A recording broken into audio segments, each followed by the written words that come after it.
पंढरपूर पासून फक्त 5 मिनिटांच्या अंतरावर कोर्टी रोड सिंहगड कॉलेज समोर नर्सिंग कॉलेज शेजारी इंडियन ऑइल पेट्रोल पंपाजवळ आम्ही आपल्यासाठी घेऊन आलोय श्री लक्ष्मी नगरचा भव्य ओपन प्लॉटचा प्रकल्प। आमच्या प्रकल्पाची वैशिष्ट्ये शांत व निसर्गरम्य वातावरण, संपूर्ण प्रकल्पाभोवती तारेचे कंपाऊंड, अंतर्गत रस्ते आणि स्ट्रीट लाईटची सोय, गार्डन व लहान मुलांसाठी खेळणी, वृद्धांसाठी बाकडे, प्लांटेशन, प्लॉट डिमार्केशन।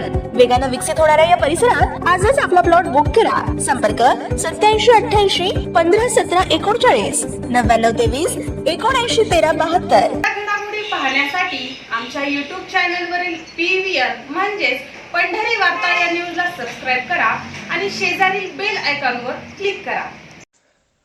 विठ्ठल सहकारी साखर कारखान्यावर राज्य सहकारी बँकेने प्रस्तावित केलेल्या फौजदारी कारवाई मागे संतोष सुळे यांनी केलेली तक्रार असल्याची माहिती चेअरमन अभिजित पाटील यांनी काल पत्रकार परिषदेत दिली होती। या मागे भगीरथ भालके आहेत असा आरोप अभिजित पाटील यांनी केला आहे। विठ्ठल सहकारी साखर कारखान्याकडे 2021 पूर्वीच्या कालावधीचे कर्ज आणि व्याज अशी जवळपास 430 कोटी रुपयांची थकीत रक्कम आहे, तर 2022-23च्या गळीत हंगामातील 52 कोटी रुपये विद्यमान संचालक मंडळाने बँकेकडे भरलेले नाहीत। त्यामुळे बँकेकडून पंढरपूर पोलीस ठाण्यात पत्र देत विद्यमान चेअरमन व संचालक मंडळावर गुन्हे दाखल करण्यास सांगितलेले आहेत। आज विठ्ठल सहकारी साखर कारखान्याचे माजी चेअरमन भगीरथ भालके यांनी पत्रकार परिषद घेत चेअरमन अभिजित पाटील यांनी केलेल्या खुलाशाचा व आरोपाचा समाचार घेतला। सर्व पत्रकार बंधूंचं मी माझ्या संपर्क कार्यालयामध्ये आपल्या सर्वांचं स्वागत करतो। आजची पत्रकार परिषद श्री विठ्ठल सहकारी साखर कारखान्याच्या अनुषंगानं काल विद्यमान चेअरमननी जी पत्रकार परिषद घेतली आणि त्यामध्ये दातांत आणि खोटे त्या ठिकाणी आरोप करण्याचं काम कालच्या पत्रकार परिषदेमध्ये केलं, त्याच्या बाबतीत खुलासा म्हणून आजची पत्रकार परिषदेचं या ठिकाणी आयोजन केलं। आपण उपस्थित राहायला आपल्या सर्वांचं स्वागत करतो। श्री विठ्ठल सहकारी साखर कारखान्याच्या निवडणुकीच्या वेळीच असेल किंवा आत्ता काल 2 ते 3 दिवस झालं विठ्ठल सहकारी साखर कारखान्याचे चेअरमन आणि MSC बँकेचे प्रशासक आणि संबंधित सर्व अधिकारी ह्यांचा जो चाललेला नौटंकीपणा, सर्व त्या ठिकाणी बसून चर्चा करून नौटंकी करून कारवाई करायचं पत्र, त्या ठिकाणी गुन्हा 420च्या अंतर्गत गुन्हा दाखल करायचं पत्र, हे संपूर्णपणे त्या ठिकाणी नौटंकी आहे।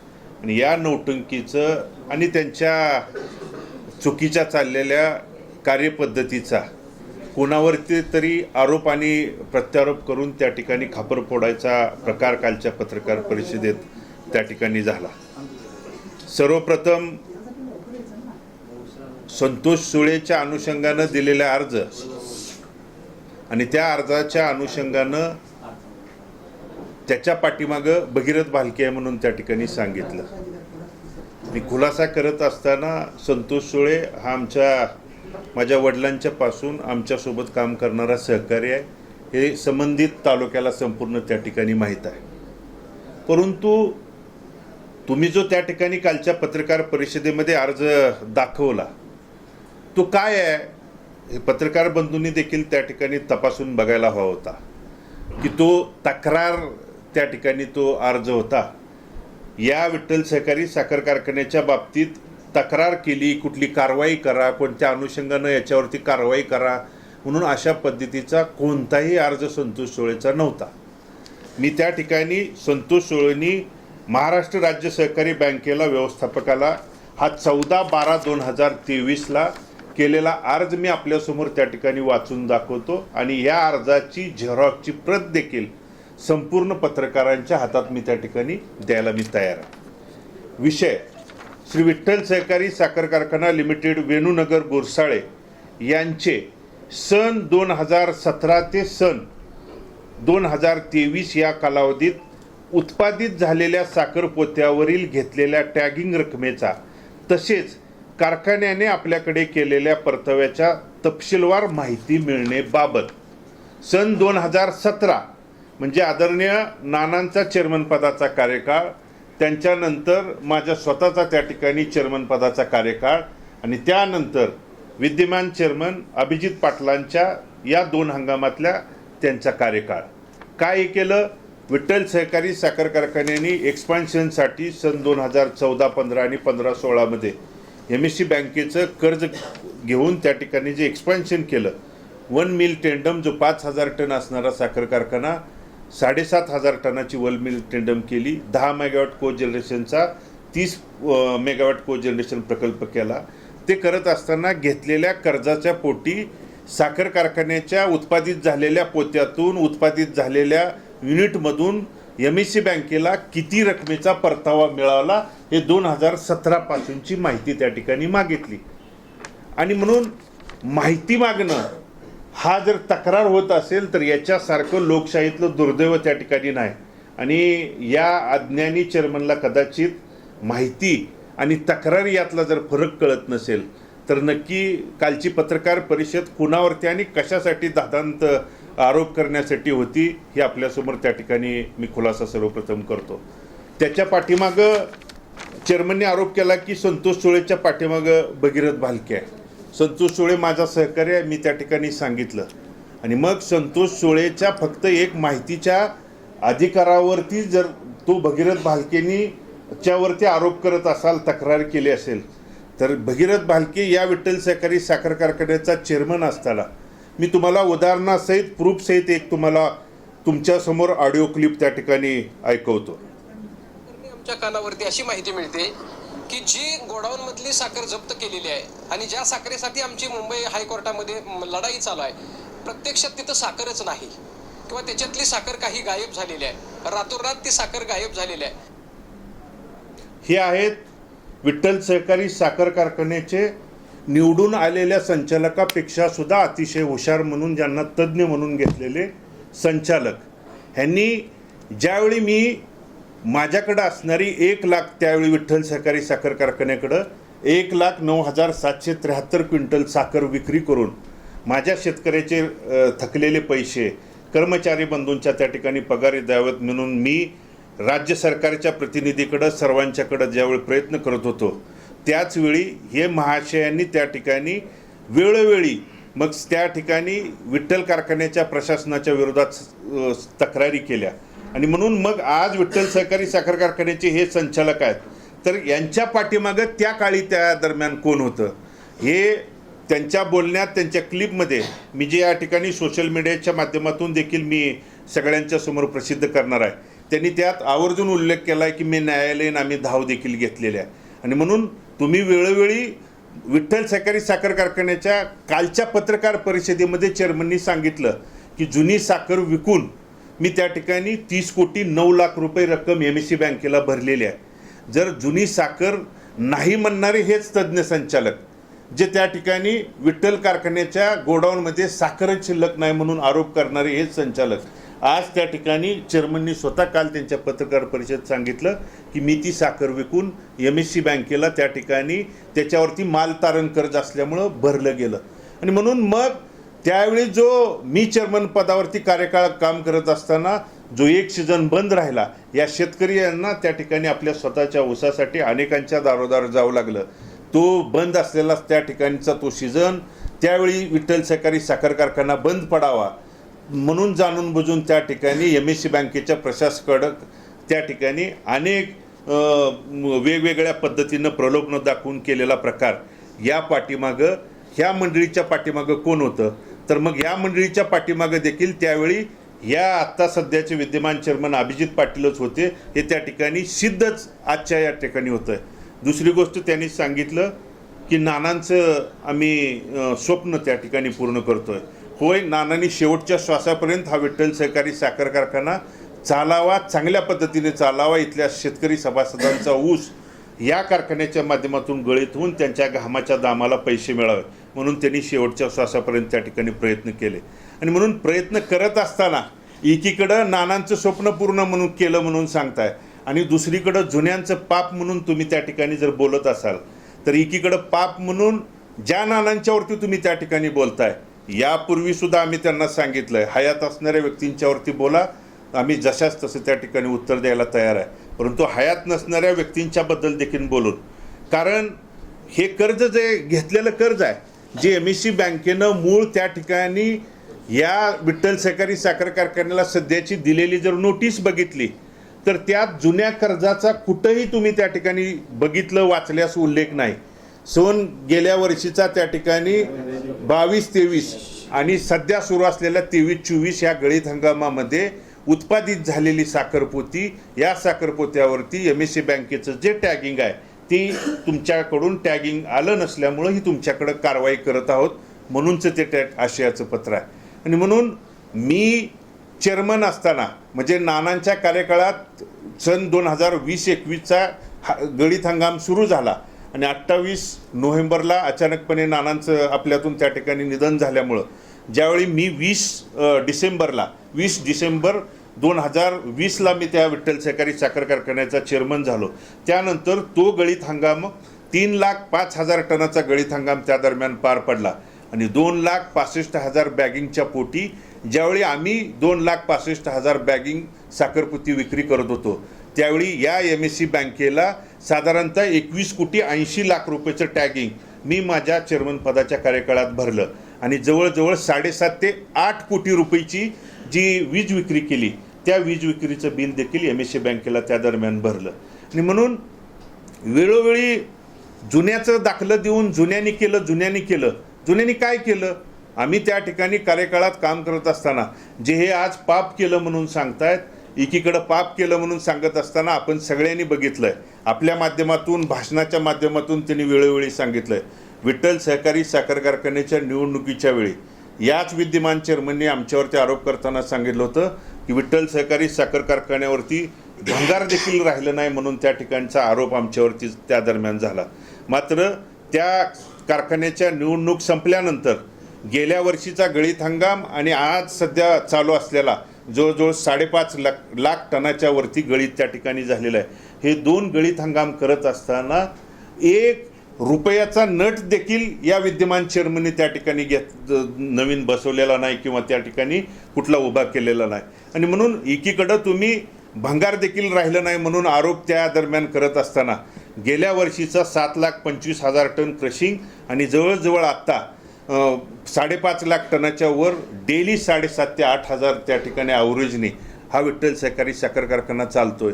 हे कुणी त्या ठिकाणी त्या 2015-16ला केलेलं एक्सपान्शन जे 1 मिल टेंडम 7,500 टनाची जी केलेली मिल आहे, त्यानंतर 30 मेगावॅटचं कोजनरेशन आहे, हे सगळं जुन्यांनी केलं म्हणून तुम्ही आज त्या ठिकाणी मोठ्या प्रमाणात गळीत त्या ठिकाणी पार पाडू शकताय, दिवसाला 8,000 टनानं क्रशिंग करू शकताय.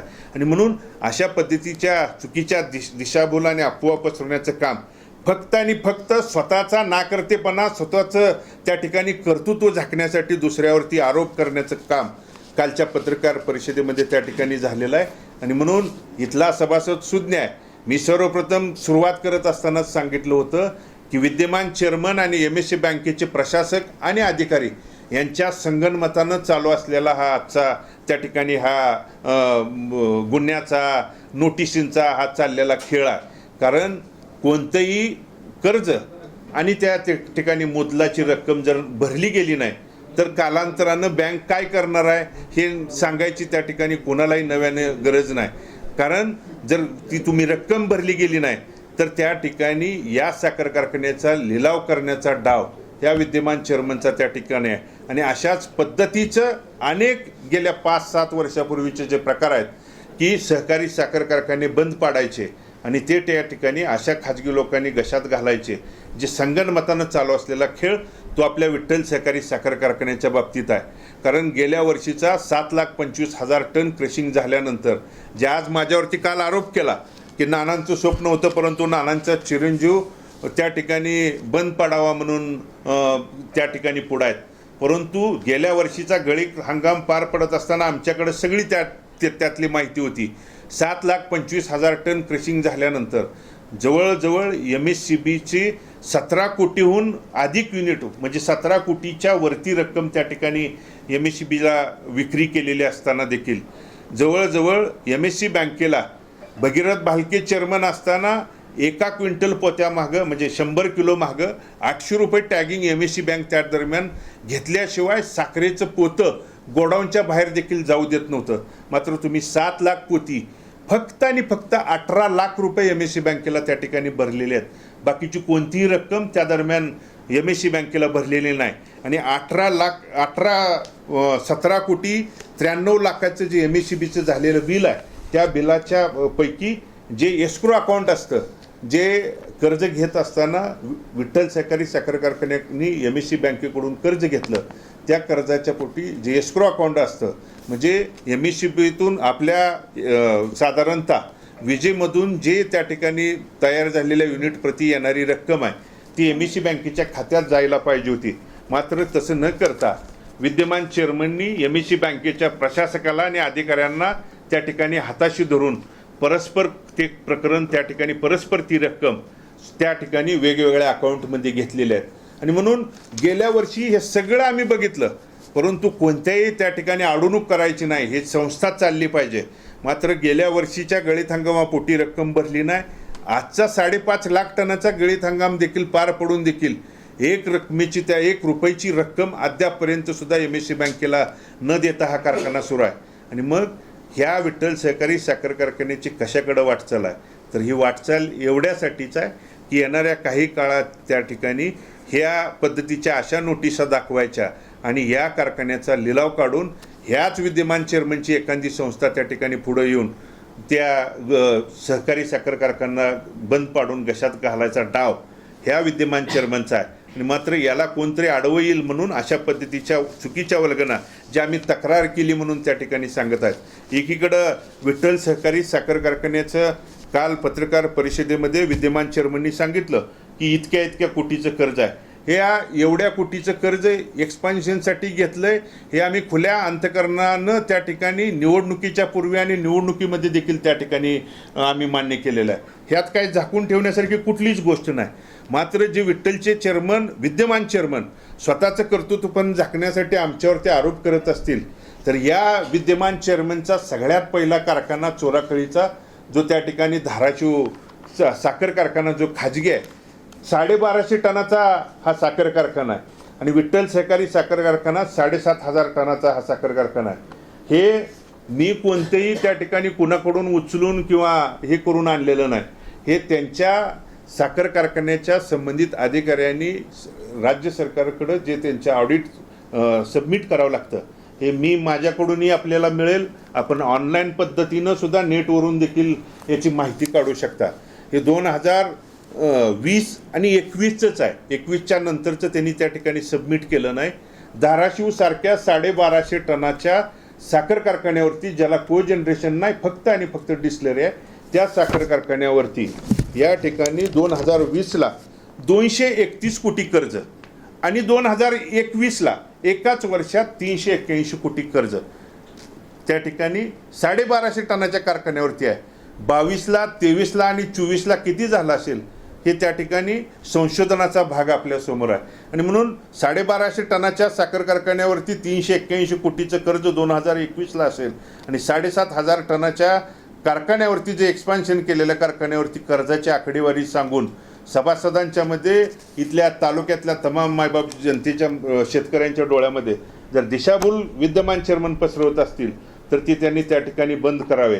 आणि यापूर्वी देखील आम्ही निवडणुकीच्या माध्यमातून सांगितलंय हयात असणाऱ्या आम्ही त्या ठिकाणी काम करणाऱ्या कार्यकर्त्यावरती तुम्ही जरूर बोला, पण हयात नसणाऱ्या माणसांच्यावरती एकीकडं पुतना मावशीचं प्रेम आणून आणि दुसरीकडं मात्र पाप म्हणून जर चुकीच्या वल्गना करत असाल तर भारत नानांच्या विचारावरती आणि कार्यावरती प्रेम करणारा एकटा भगीरथ भालके नाही तर या पंढरपूर आणि मंगळवेढा तालुक्यात हजारो कार्यकर्ते आणि मावळे त्यांचे आहेत. तुम्हाला तुमची भविष्यकाळात त्या ठिकाणची जागा दाखवल्याशिवाय त्या ठिकाणी राहणार नाही. तुमचे कर्तृत्वच एवढं आहे की एकीकडं फक्त आणि फक्त तुम्ही त्या ठिकाणी चुकीच्या ब्रँडिंग करून हा साखर कारखाना चालवणारा माणूस म्हणून ज्या ठिकाणी समाजात पसरवत असताना तुम्ही तुमचा या ठिकाणी जर इतिहास बघितला तर सध्या विद्यमान काळात तुम्ही बघितलं तर नांदेडचा तुमचा खाजगी साखर कारखाना तुम्ही कधीच विकून पसार झाला. नाशिकच्या साखर कारखान्याच्या बाबतीत ही भगीरथ भालके किंवा संतोष सुळेंनी काढलेली माहिती नाही, हे सकाळच्या वृत्तपत्रात त्या ठिकाणी आलेली बातमी आहे. आणि त्या बातमीपत्रात भाडे करार रद्द करण्याची सूचना म्हणून त्या ठिकाणी आलेले आहे. आणि त्यात स्पष्ट उल्लेख आहे की धाराशिव साखर उद्योगाने विश्वास संपादन केला नाही, अत्यल्प गाळप देणी भाडे करारातील अटी शर्तीचा भंग केला असल्याने भाडे करार रद्द करावा, सभासद प्रतिनिधी असलेल्या प्राधिकृत मंडळ नियुक्त करावे अशी मागणी त्या ठिकाणच्या शेतकऱ्यांनी आणि सर्वसामान्य सभासदांनी त्या ठिकाणी केलेलं आहे. हे देखील आपलं काय आहे. सांगोला साखर कारखान्याच्या बाबतीत जो तुम्ही चालवायला घेतला म्हणून सांगितलं, ती सध्याच्या वर्षी काय परिस्थिती आहे ह्या जिल्ह्यातल्या आणि या तालुक्यातल्या तमाम शेतकऱ्यांना त्याची परिस्थिती माहीत आहे. आज सांगोला साखर कारखाना फक्त आणि फक्त जी ह्यांची केलेली पापं, ह्यांच्या एमडीनी अधिकाऱ्यांनी केलेली पापं झाकण्यासाठी सर्वसामान्य गरिबातल्या काही कर्मचाऱ्यांना फक्त आणि फक्त तिथं डांबून ठेवण्यासाठी आज सांगोला साखर कारखान्याचा वापर अहोरात्रपणे गेले 10-15 महिनाभर त्या ठिकाणी केला जातोय. सध्या स्वतःच्या कारभाराविषयी ते बोलायला त्या ठिकाणी तयार नाहीत, मात्र स्वतःच्या चुकीच्या कारभारामुळं त्या ठिकाणी आलेल्या नोटीस असतील, आलेल्या कार्यवाहीची त्या ठिकाणी ज्या गुन्ह्याच्या ज्या त्या ठिकाणी आलेल्या नोटीस आहेत याच्यावरती मात्र तुम्ही दुसऱ्यावरती आरोप आणि प्रत्यारोप करून त्या ठिकाणी साधा त्या चेअरमननी तो आलेला अर्ज त्या ठिकाणी तक्रारीचा आहे का माहितीचा आहे हे देखील न बघता आरोप केला. आणि म्हणून तुम्ही अशा पद्धतीच्या चुकीच्या वल्गना करून जर चुकीचं संगनमतानं हा प्रकार चालू आहे आणि हा प्रकार कदापि इथला शेतकरी सभासद, कारण स्वर्गीय नानांनी त्या ठिकाणी शेवटच्या श्वासापर्यंत हा साखर कारखाना शेतकऱ्याच्या दामाच्या घामातून, कोणाच्या बापजाद्याची ही विठ्ठल सहकारी साखर कारखाना इस्टेट नाही, शेतकऱ्याच्या घामाच्या दामातून उभा राहिलेला हा साखर कारखाना आहे. आणि त्यांनी त्यांच्या शेवटच्या श्वासापर्यंत जपला.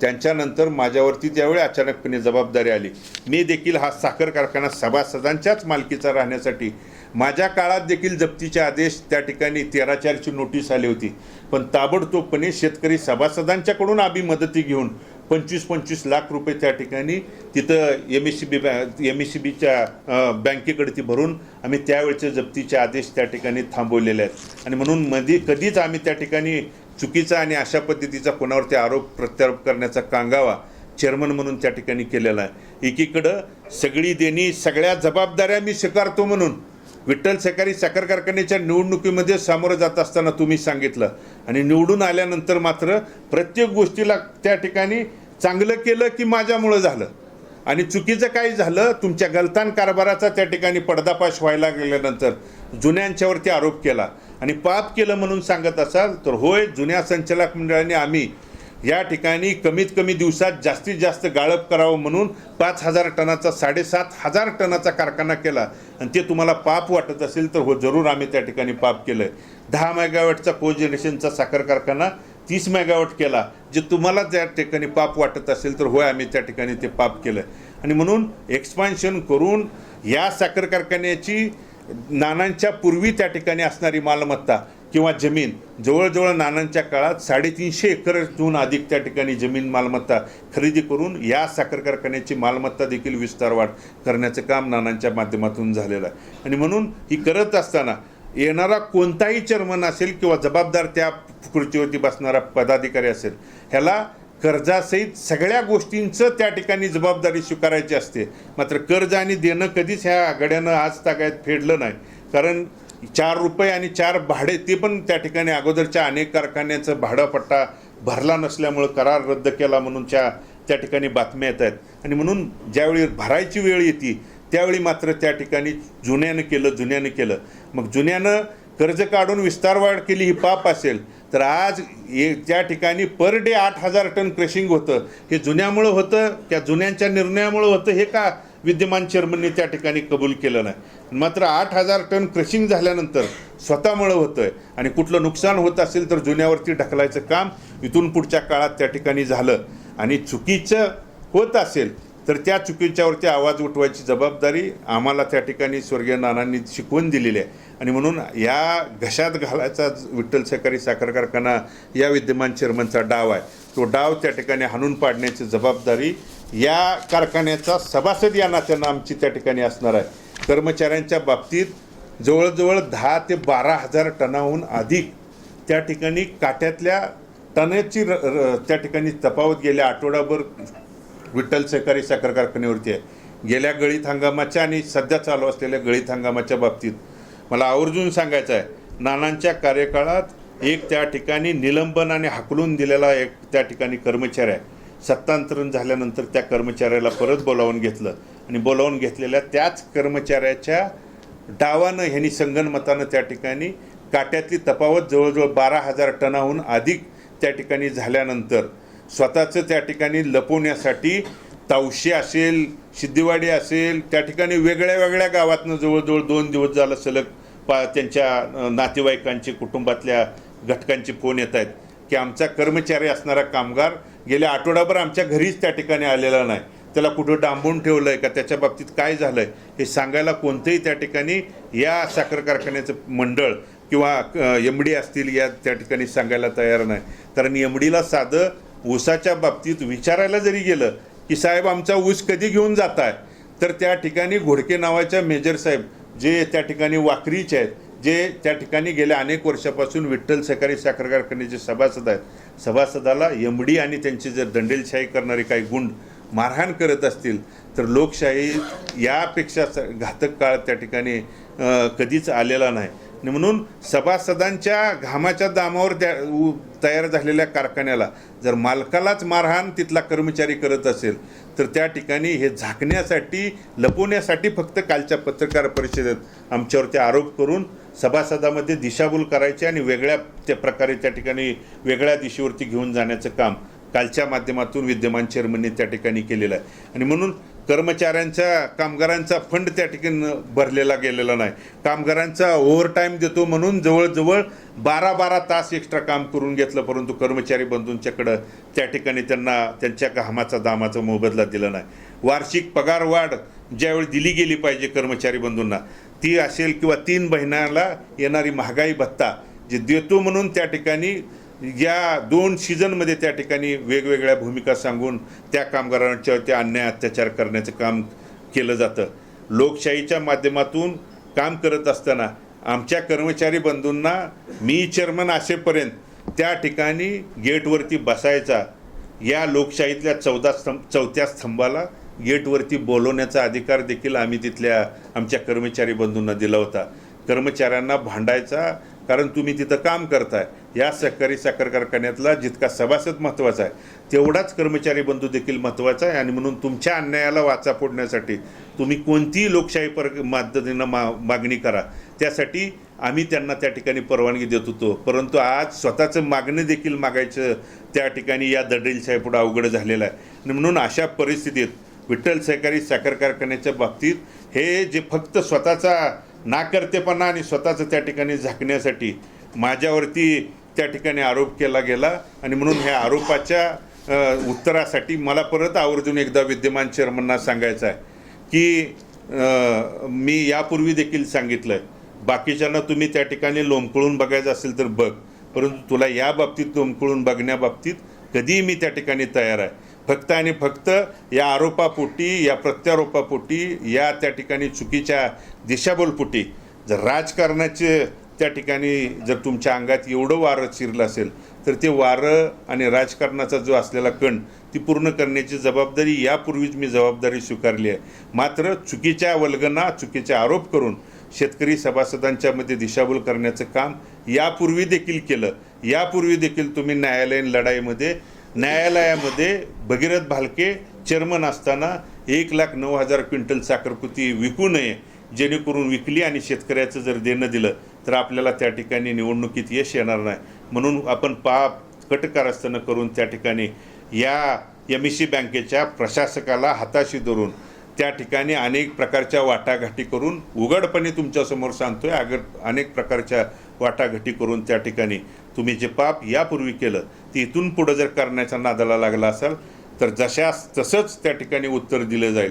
आणि म्हणून संतोष सुळे त्या ठिकाणी कुणाचा कार्यकर्ता आहे, कुणाचा पदाधिकारी आहे. संतोष सुळे माझा पदाधिकारी आहे. मी समोर येऊन तुमच्या माध्यमातून आणि तालुक्याच्या मधून आमचा सहकार्य हे सिद्ध करतो.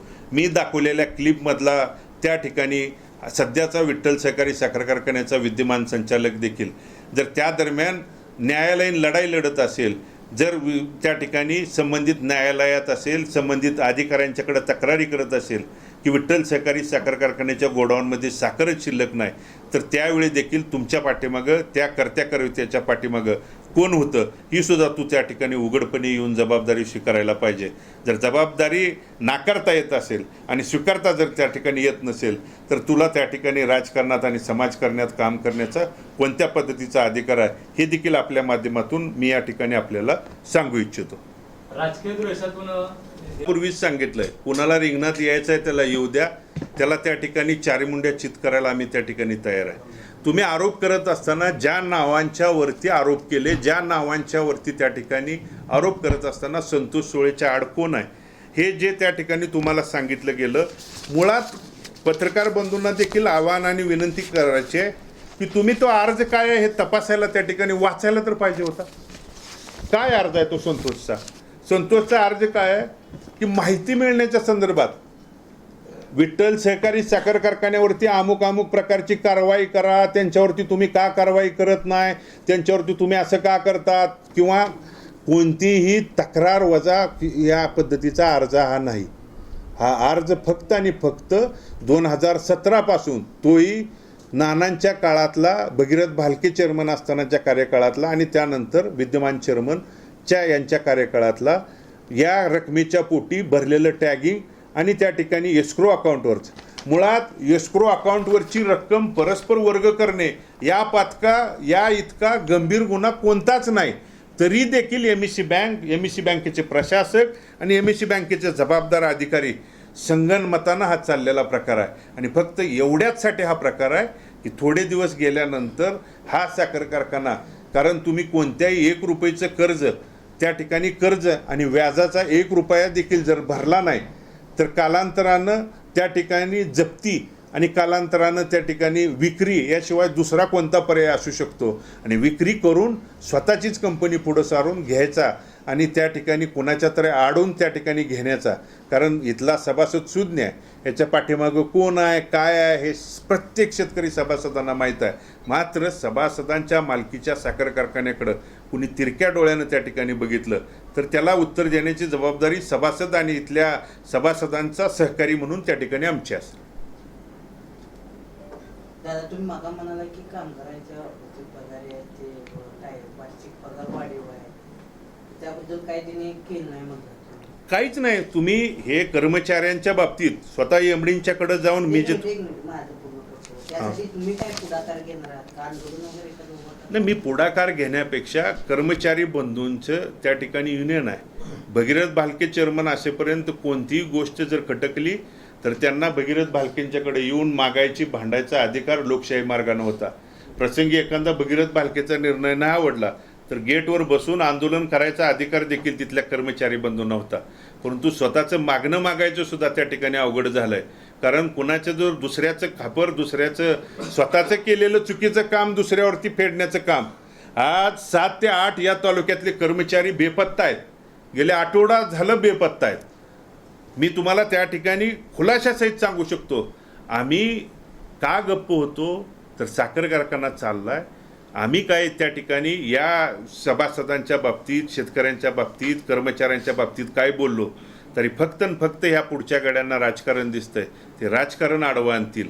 कारण कर्मचाऱ्यांच्या बाबतीत आम्ही बोललो तर राजकारण आणलं. शेतकऱ्यांच्या बाबतीत काल घोडके नावाच्या मेजर असणाऱ्या शेतकरी सभासदांना एमडींचं मारहाण करतो. पत्रकार बंधूंच्या देखील तो समोर आहे. मात्र कुणी त्यांच्या त्या ठिकाणी दखल घेतली? कुणी दखल घ्यायला तयार नाही. कुणी त्या ठिकाणी घ्यायला दखल नाही. आणि म्हणून त्या कुटुंबातले सदस्य जोपर्यंत त्या ठिकाणी समोर येत नाहीत, भांडत नाहीत, बोलत नाहीत, दडलशाहीची भूमिका त्या दरम्यान सुरू आहे. आणि जर ही याच पद्धतीची सुरू असेल तर एक ना एक दिवस आम्हाला देखील त्या येतील.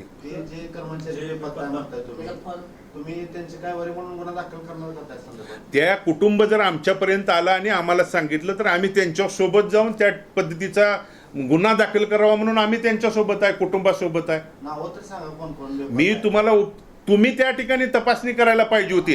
काल तुम्ही अर्ज न बघता बातम्या लावता. तुम्ही हा संतोष सुळेंच्या अनुषंगानं तक्रार केली म्हणून जर सांगून तुम्ही केलं, हा तुम्ही वाचा. हे धरा, हे जेरॉक्स तुमच्याकडे, हे धरा. काय आहे ह्यात? माहिती मागवणे हे तक्रार आहे? ह्याच्या व्यतिरिक्त कुणाच्याही नावनं विठ्ठल कारखान्यावरती तक्रार करा म्हणून अनुषंगानं कोणाची तक्रार असेल आणि त्यांनी सिद्ध केलं तर हा भगीरथ भालके उद्यापासून विठ्ठल कारखान्यावरती बोलायचं बंद करतो. नाही, हा गंभीर विषय आहे. कर्मचारी जे गायब आहेत ना त्यांना तुम्ही पुढे घेऊन यायला पाहिजे ना. मी येण्यापेक्षा कुटुंब जो त्या समोर येत नाही, कारण घाबरून त्या ठिकाणी बोलायला तयार नाहीत. हे त्या ठिकाणी बेपत्ता आहेत. सांगोला साखर कारखान्यावरती काही जण त्या ठिकाणी ठेवले गेलेले आहेत. दंडेलशाही आणि गुंड ठेवून त्या ठिकाणी मारहाण करून तू तुझा गुन्हा कबूल कर म्हणून सांगतात, ज्यामध्ये त्या साखर कारखान्याच्या कर्मचाऱ्यांचा कोणताही त्या ठिकाणी हात नाही. त्याच्या पाठीमागं करता करविता दुसरा आहे. त्याच्या पाठीमागं अनेक मोठी त्या ठिकाणी तिथलीच त्यांची माणसं आहेत, परंतु स्वतःचं झाकायसाठी कुठल्या तरी सर्वसामान्य कर्मचाऱ्यावरती अन्याय अत्याचार करण्याचं काम आहे. आणि या कामाकडं त्या ठिकाणी त्यांचं कुटुंब समोर येऊन घाबरून बोलायला तयार नाही. लोकशाहीतला चौथा स्तंभ म्हणून पत्रकार देखील त्याच्यावरती दखल घ्यायला तयार नाही. असा कोणता गुन्हा आहे की त्यांनी त्यामध्ये डांबून ठेवलेला आहे? कुठला? मी सांगितलं ना, 12,000हून अधिक टनाचा त्या ठिकाणी काट्यामधला फेरफार.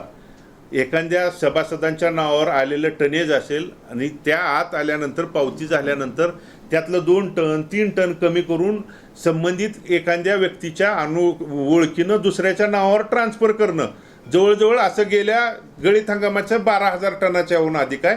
ह्या गळीत हंगाम सीझनमधलं वेगळंच आहे. म्हणजे विठ्ठल कारखान्यामध्ये आणि त्या चौकशीसाठी सुद्धा बोलवलं गेलं. तावशीचा एक त्या ठिकाणी 2-3 वरती चौकशीसाठी बोलवलं. एक तर व्यक्ती त्या दरम्यान कर्मचारी कामावरच हजर नव्हता.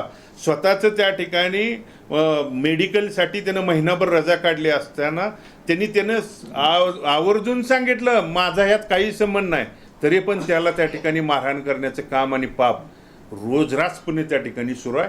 यावरती जोपर्यंत आमच्याकडं कुटुंब ज्या दिवशी येईल त्या दिवशी याच्यासाठी वाटेल ती करायची जबाबदारी न्याय मिळवून देण्यासाठी आमच्या. म्हणजे विठ्ठल कारखान्यावरती काटा मारण्याचा प्रकार सुरू आहे. ते तुम्ही जर शेतकरी सभासदांना, वाहन मालकांना जर विचारलं, काल एक आवर्जून मला या निमित्तानं सांगायचं आहे की चेअरमननी बोलताना पत्रकार परिषदेत सांगितलं की 5.5 लाख टन क्रशिंग केलंय आणि 4 लाखाहून अधिक 4 लाख टनाहून अधिक आम्ही शेतकरी सभासदांचा आहे. मात्र तुम्ही जर या आपल्या माध्यमातून जर चौकशी केली तर कोणत्या ही गावात गेला तर तुमच्या गावात यापूर्वी किती वाहनं होती? उदाहरणार्थ घेऊन जर सांगितलं, माझ्या सरकुलीसारख्या ऊस बागायत असणाऱ्या गावात मी चेअरमन असताना 27-28 वाहनाच्या खाली ट्रॅक्टर कधीच नसायचे. आज माझ्या परस्पर त्या ठिकाणी सरकुलीत जाऊन जर तुम्ही तपासलं, 2 ट्रॅक्टर आणि 1 बजेट फक्त त्या ठिकाणी सभासदांचं आहे. आणि मग एवढं यंत्रणा असताना अशाच पद्धतीचं संपूर्ण काशेगाव गटात फक्त 9 वाहनं आहेत. गटात गावं किती आहेत तुम्ही तपासा. आणि जर 9 वाहनं असतील तर त्या 9 वाहनानं 4 लाख टन क्रशिंग त्या ठिकाणी झालं असेल. दादा असे काय लोक आहेत की आमचा ऊस गेला नाही म्हणून असे काय तक्रार वेळोवेळी तक्रारी करतायत, वेळोवेळी त्या ठिकाणी अर्ज देत आहेत. अहो, आमचा ऊस न्या म्हणून जर त्या ठिकाणी सांगायला गेलेल्या जबाबदार सभासदांच्या वरती मारहाण होत असेल तर कोण सभासद त्या ठिकाणी जाऊन सांगायला तयार? आपल्याकडे अशा काही तक्रारी आल्या यायला लागलेले आहेत. आम्ही वेळोवेळी त्या ठिकाणी हे देतो. काल घोडके मेजर साहेबांचा फोन आला की मला साहेब मारहाण झाले. माझ्या काळात देखील मी चेअरमन असताना आम्हाला त्यांचे फोन यायचे, पण आम्ही जबाबदारीनंच उत्तर देत होतो. त्यांची काय तक्रार असेल, त्यांची त्या ठिकाणी कोणती आमच्याबद्दल, एखाद्या आमच्या चिडबायबद्दल, वर्षलबद्दल, शेती अधिकाऱ्याच्याबद्दल, एमडीच्या बद्दल जर तक्रार असेल तर समोर बसून सोडवणं ही चेअरमनची जबाबदारी आहे. आम्ही स्वतःला विकून कारखाना चालवण्यासाठी विरोधकांनी 2 पावलं पुढे राहावं की ना की बंद पडा म्हणून खोल्या करून अशा प्रकारचे एक स्टेटमेंट. हे बोगस स्टेटमेंट गेल्या अनेक वर्षापासून त्यांचे आहेत. कारखाना चालवणारा माणूस म्हणून त्या ठिकाणी सांगणारे कारखाना विकतायत. सभासदांना आता स्वतःला विकण्यापेक्षा त्यांची जी स्टेटमेंट आहे की आम्ही स्वतःला विकून कारखाना चालवू, स्वतःला विकेल का नाही माहीत नाही, परंतु आमचा कारखाना विकू नये म्हणून ह्याबाबत त्या ठिकाणी सभासदांनी भविष्य काळात सुज्ञ राहणं ही काळाची गरज सर्व शेतकरी सभासदांच्यावरती आलेली आहे. विठ्ठलचं कर्ज थकवून तो विक्रीला काढला जावा असं षडयंत्र आहे. 100% यातून हेच षडयंत्र आहे. आणि या षडयंत्रापाठीमागं एमईसी बँकेचे प्रशासक, संबंधित सगळे अधिकारी याला त्या ठिकाणी जबाबदार आहेत. फक्त आणि फक्त ती नोटीस आली, या नोटिसीत कुठेही गुन्हा दाखल झालेला नाही, कोणतंही त्यानंतर 1 रुपयाचं टॅगिंग घेतलं गेलेलं नाही. मला फक्त एक सांगा, जबाबदार सभासद असतील, पत्रकार बंधू असतील, घेतलेल्या कर्जाच्या पोटी आणि व्याजाच्या पोटी जर रक्कमच भरली गेली नाही तर एक दिवस काय होईल? मागील संपूर्ण वर्षभराचा सीझन पार पडत असताना 7,26,000 टन क्रशिंग झालं, 7 लाख बॅग झाल्या. भगीरथ भालकेला लावलेल्या नियमाप्रमाणे जर लावला असेल, भगीरथ भालकेच्या कार्यकाळात 3,05,000 टन क्रशिंग झालं, 2,65,000 बॅगिंग त्या ठिकाणी उत्पादन झालं. 2,65,000 बॅगिंगच्या पोटी 21,80,00,000 रुपये टॅगिंग MSC बँकेनं भरून घेतल्याशिवाय भगीरथ भालकेला एकही साखरेचं पोतं विकू दिलं नाही. आणि मग 7 लाख पोती त्या ठिकाणी विक्री करत असताना 7-8 किती झालं? 56 कोटी रुपये. आणि आपल्या को जनरेशनच्या प्रकल्पातून त्या ठिकाणी 17,93,00,000ची रक्कम ही त्या ठिकाणी वीज वितरण कंपनीकडे असताना ती रक्कम एस्क्रो अकाउंट असल्यामुळं MSC बँकेनं घेणं कम प्राप्त असताना संगनमतानं परस्पर साखर कारखान्याला परत दिलं. हे खूप मोठं त्या ठिकाणी पाप आहे आणि हा खूप मोठा अदखलपात्र गुन्हा आहे. याच्यामध्ये MSC बँकेचे जे अधिकारी आहेत, निरीक्षक आहेत, की जे वेळोवेळी कारखान्यांना भेटी देऊन गोडाऊन तपासणी करत असतात, टॅगिंग मिळतंय का नाही पाहत असतात, त्यांनी गेला संपूर्ण सीझन आता मला सांगा, मी दाखवलेल्या क्लिपमध्ये ते महाशय आता सध्या विठ्ठल सहकारी साखर कारखान्याचे तज्ज्ञ संचालक आहेत. अतिशय हुशार माणसाला तज्ज्ञ संचालक केलं जातं. ते त्यावेळी भगीरथ भालके चेअरमन असताना तक्रार करत होते की या साखर कारखान्यात गोडाऊनमध्ये साखरच शिल्लक नाही, रात्री परस्पर विकली. कदाचित त्यांनाच आज त्या ठिकाणी साखरेच्या गोडाऊनमध्ये साखरपोती मोजायला ठेवलंय का काय हे तपासून बघायची वेळ सभासदांच्यावरती आलेली आहे. आणि म्हणून संगनमतानं चालू आहे. तिथल्या संबंधित अधिकाऱ्याला काय होतंय काय नाही सगळं माहीत आहे. फक्त आणि फक्त आमच्यावरती आरोप करायचे, आम्ही बंद पाडला म्हणून सांगायचं, मात्र स्वतःच बंद पाडायचा. त्या ठिकाणी नांदेडचा कारखाना आम्ही विकला, नाशिकचा घेतलेला साखर कारखाना, सहकारी साखर कारखाना जर जप्तीचे आदेश येत असतील आणि जर तिथल्या अटी आणि करार जर तुम्ही पूर्ण केलं जात नाही म्हणून तुमचं रद्द करा म्हणत असेल तर त्याच्यामागे संतोष सुळे आणि भगीरथ भालके आहे. सांगोला कारखानाची आज प्रक्रिया काय आहे? सांगोला बँकेच्या बाबतीत सुद्धा त्या ठिकाणी ती बँक कारवाई करा म्हणून आपली सोलापूर DCC त्या ठिकाणी आमची रक्कम आम्हाला मिळाली नाही म्हणून कारवाई करा म्हणत असेल तर त्याच्या पाठीमागे आम्ही आहे. फक्त स्वतःचा कर्तृत्व आणि स्वतःची त्या ठिकाणी लबाडी लपवण्यासाठी आमच्यावरती आरोप करायचे.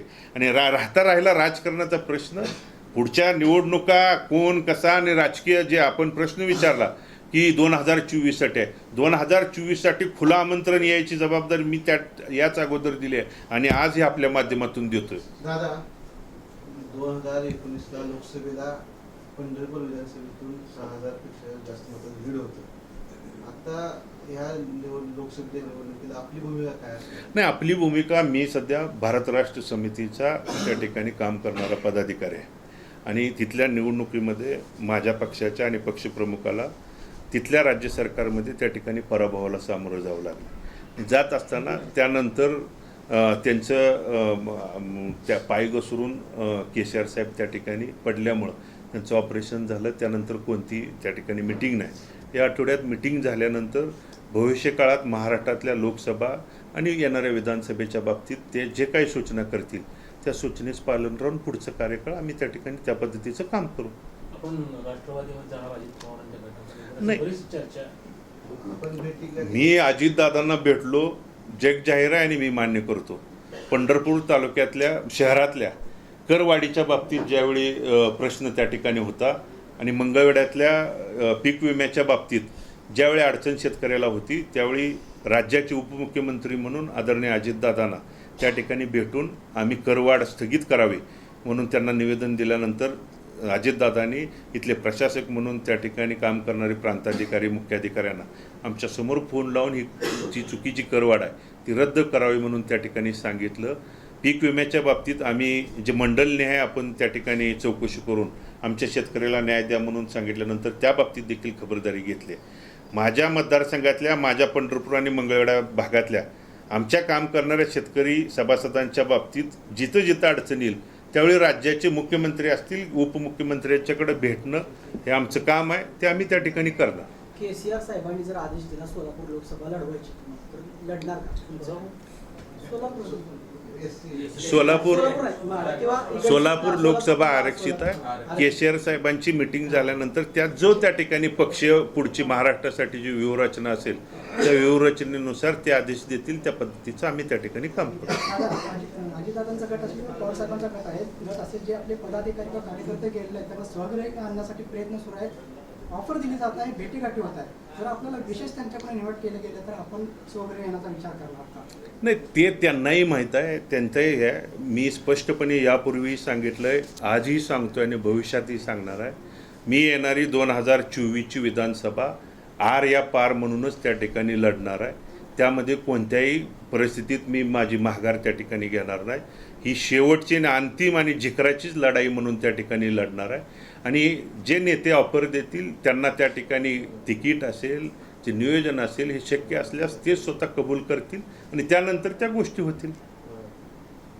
म्हणजे तुम्ही राष्ट्रवादीकडून सुद्धा निवडणूक लढवण्याची शक्यता आहे? जे शक्यच नाही त्या बाबतीत बोलण्यापेक्षा मी निवडणूक लढवणार आहे आणि इथल्या तमाम मायबाप जनतेने नाना आमचाच पक्ष आणि या भगीरथ भालकेंचा या मतदारसंघातल्या या तालुक्यातला जनता आणि नाना हाच पक्ष म्हणून त्या ठिकाणी काम करा.